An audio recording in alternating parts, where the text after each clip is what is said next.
Good evening, y'all. It's going to be an update for 2017 Dodge Durango, or what I say 2014 plus. Any Dodge Durango that has a racetrack light. And so my previous video that I did was in regards to the racetrack light, in which people have the issue where they get water intrusion, and this racetrack light and different in these areas, like particularly here, it's usually here, on the edges here and here. So pretty much in this area, right, you get your water intrusion. And how do you know you have water intrusion? Well, the worst thing that you can notice about the water intrusion is that your light is already gone, which means you have a dim light. I'm gonna turn on this light car for you in a minute to show you what the racetrack light looks when it's dim or it's bad. But usually when the light is off, this is the best time.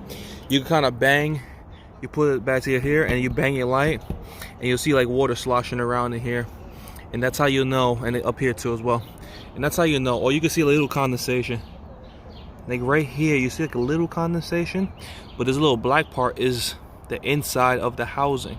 So if you see condensation here, that's because on the little lip here, you can't really see it until I open the door in a few seconds, but that little lip here, there's a little water that gets in there, but it doesn't affect your light because that little black part is your housing. So any water that you pretty much see in this area, you'll be okay. But anyways, meat and the bones just in this area, pretty much this here, and the other two spots, right? And so let's say if you have a perfectly illuminated racetrack light, the first thing you could do, right, open your door, and then right in this area you're gonna have two screws, right? This is your racetrack light, and then on the outside of the racetrack light you have two screws. You have this, and you got this one. This is the one for the bottom, right, and this is the one for the top. Now if you want to take this off, right, like completely, what you could do is you just take these off. You gotta pull this panel off, and then you gotta just take off all the bolts and nuts that I talked about in the first video. But if you find yourself having water intrusion, you can salvage your light right now at that moment whenever you find it, if it's not bad, by twisting this nut off, this bolt off. And once you, or your screw, whatever you want to call it, you twist this off, and at this point the water will bleed out.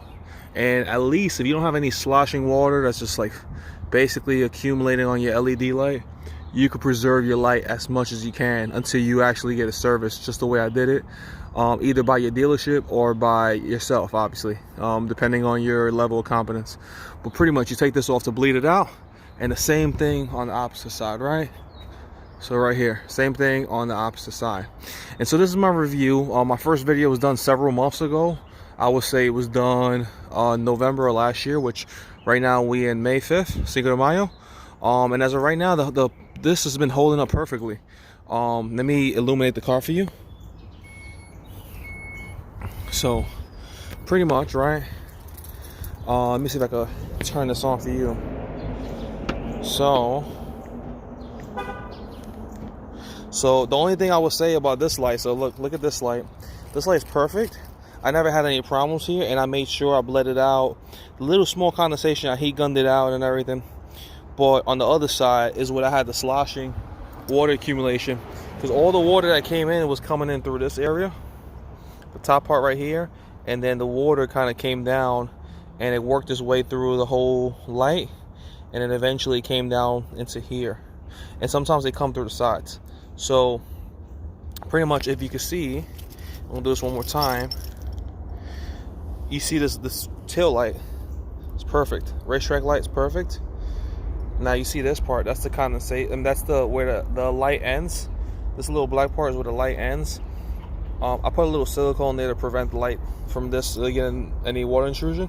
But now back here, I caught this kind of late, but long story short, the water was sloshing in this area, and I bled it out immediately. And I bought the car with the water inside, not knowing.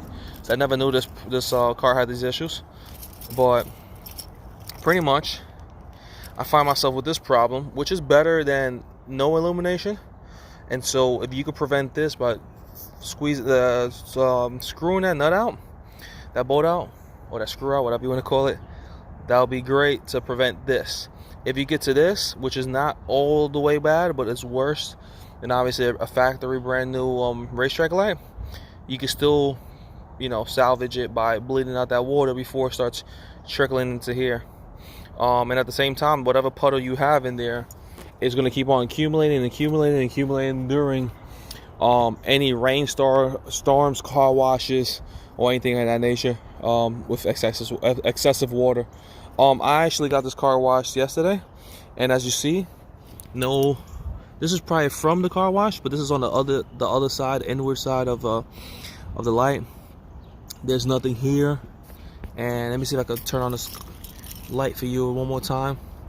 And as you see, no bubbling, no condensation, no nothing. Now here you can see it.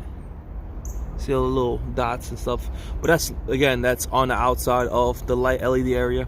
So for the most part, everything's good. So again, your best bet when you find yourself in a situation of this nature, you're gonna have to heat gun the condensate or bleed out the screw, bleed out the water from the screw. If you want to like use a vacuum to suck out the rest of the water, or I want to use like an air compressor to push it in, because you don't want the water to be splashed around in there. But use a vacuum, suck out the water. I actually put my mouth like right to the hole, you know, and did it myself, you know. But yeah, just suck out the water and then heat gun the condensation. And once you have a completely dry unit, LED unit or whatever, the racetrack light, then you want to screw that back in. You may want to put like a Loctite or some type of gasket to like kind of, you know, seal that screw in and make it watertight as much as you can. And then eventually you're going to proceed with the steps that I just talked about in the first video to silicone and waterproof or watertight or whatever the term, weatherproof your light to avoid this sloshing or whatever the case may be of water that's going to accumulate eventually. I don't think the condensation is a big deal, but either way, a condensation tells you that it is water intrusion. And it is usually what happens is the bezel with the back part here, and then this light, plastic light housing, they start to part after a while. It could be because of excessive heat or rattling from like subs or whatever, or just wear and tear in general. And then that plastic and that glass starts to part, that little factory adhesive. And then it doesn't have to be a flagrant part. It could be a small part, and where a little bit of water from a car wash, rain goes in, and then you finish at that point. So that's what you could do in regards to addressing that video. Oh yeah, take care. Enjoy your day.